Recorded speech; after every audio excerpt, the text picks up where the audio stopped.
ایک دفعہ شیطان آیا ہمارے نبی سے ملنے، تو آپ نے اس سے پوچھا تیرے دشمن کتنے؟ کہنے لگا 15۔ آپ نے فرمایا کون کون ہے؟ کہنے لگا پہلا تو تھوڑا ہی نمبر ہے، پہلا نمبر تو تھوڑے نال میرا لگو ہے۔ پھر کہنے لگا وہ مسلمان جو 24 گھنٹے باوضو رہتا ہے وہ میرا بڑا دشمن ہے۔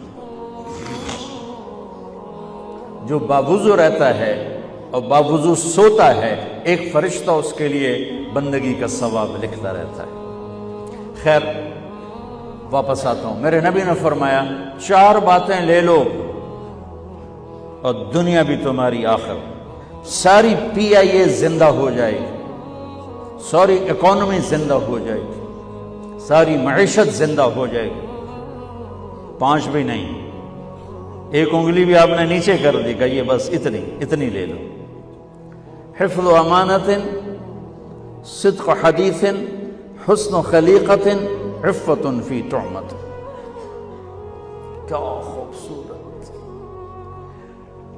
ساری زندگی کسی کو دھوکہ نہ دینا، دیانت داری۔ میرے ملک کے ادارے کیوں ڈوب گئے؟ دیانت نکل گئی، کھوٹ آ گئی، دھوکہ آ گیا۔ میرے نبی نے کہا حفظ امانت، کبھی امانت میں خیانت نہ کرنا، صدق حدیث، کبھی جھوٹ نہ بولنا، ہمیشہ سچ بولنا۔ میرے نبی نے فرمایا میرا امتی ہر گناہ کر سکتا ہے، 2 نہیں کر سکتا، ایک جھوٹ کبھی نہیں بولے گا، ایک دھوکہ کبھی نہیں دے گا۔